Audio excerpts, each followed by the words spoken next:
Hello friends, welcome to Study India.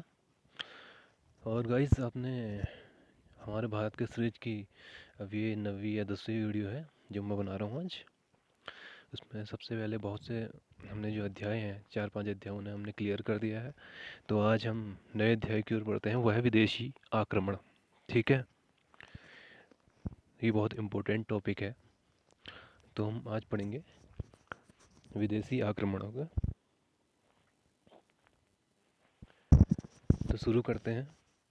सबसे पहले जो विदेशी आक्रमण हुआ था भारत में, वो कौन था? ईरान का शासक था जिसका नाम था कुरुस। उसका शासनकाल था 558 से 530 ईसा पूर्व। इसने भारत पर सर्वप्रथम आक्रमण किया। ये हखामनी वंश का संस्थापक भी था। तो ये सब नोट कर लीजिए आप, जो जो मैं बोल रहा हूँ, जो जो इसमें आपको दिख रहा है। तो भारत में आक्रमण करने वाला प्रथम विदेशी जो शासक था वो था कुरुस, और वो ईरान का था। ठीक है, ईरान को ही प्राचीन काल में फारस बोलते थे, ये भी ध्यान दें। तो उसके बाद आप देखिए कि दाराई कौन है। दाराई कौन है? प्रथम विदेशी आक्रमणकारी जिसने भारत को क्षति पहुंचाई। ठीक है, ये पहला विदेशी आक्रमणकारी है जिसने भारत को क्षति पहुंचाई। ठीक है, लेकिन जो कुरुस है उसने कोई क्षति नहीं पहुंचाई, उसने सिर्फ आक्रमण किया था। और इसका जो दाराई का जो टाइम पीरियड है 522 से 480 ईसा पूर्व या बीसी। ठीक है, चलो आगे बढ़ते।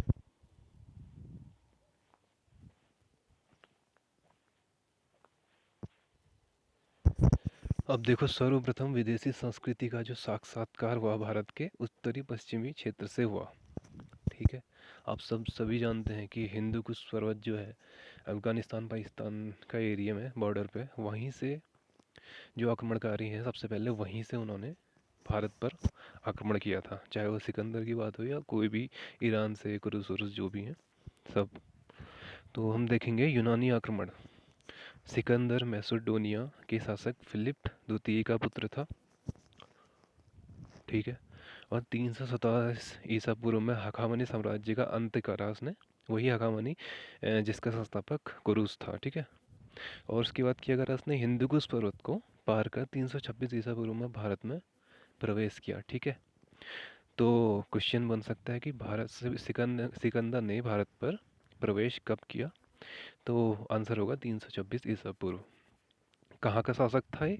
मैसेडोनिया के शासक फिलिप द्वितीय का पुत्र था, तो मैसेडोनिया से था। ठीक है, चलो आगे बढ़ते हैं।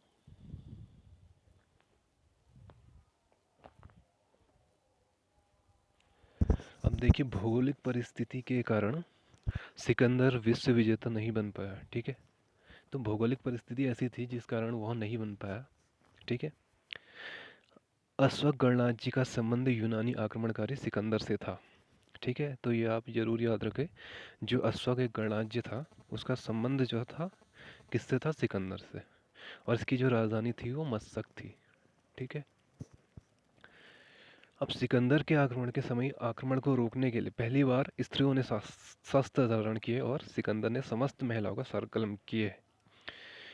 तो अगर ये क्वेश्चन बनता है कि किसके आक्रमण के समय भारत में सबसे पहले स्त्रियों ने शस्त्र धारण किए, तो उसका आंसर होगा सिकंदर।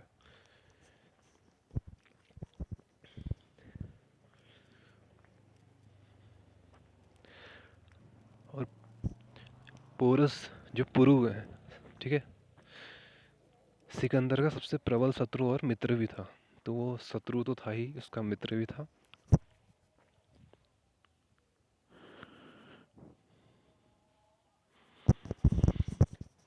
326 ईसा पूर्व सिकंदर तथा पोरस के मध्य वितस्ता का युद्ध झेलम नदी के तट पर हुआ। ठीक है, झेलम नदी के तट पर क्या हुआ? 326 ईसा पूर्व पर सिकंदर और पोरुस के मध्य एक युद्ध हुआ जो वितस्ता का युद्ध कहलाता है, क्योंकि वितस्ता झेलम नदी का प्राचीन नाम उस टाइम था जिसमें सिकंदर की जीत हुई। ठीक है, लेकिन जीत इसमें सिकंदर की हुई, लेकिन जिस तरीके से पोरुस ने इस युद्ध को लड़ा, तो इसमें सिकंदर भी उसका बहुत बड़ा फैन हो गया था।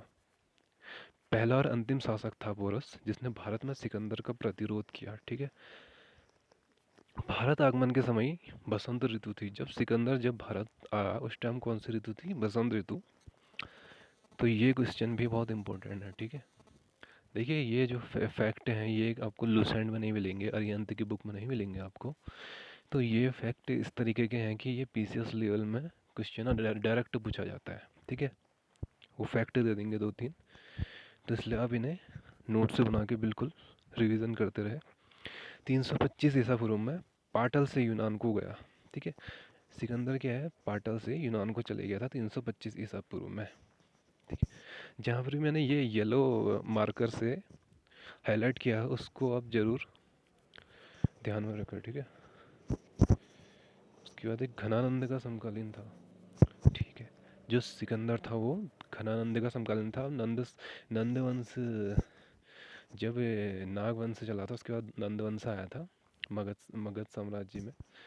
तो घनानंद आखिरी नंद वंश का शासक था। तो घनानंद को ही हराकर चंद्रगुप्त मौर्य ने मौर्य वंश की स्थापना की थी, ठीक है। तो सिकंदर का समकालीन कौन था उस टाइम, घनानंद था। चलो आगे बढ़ते हैं।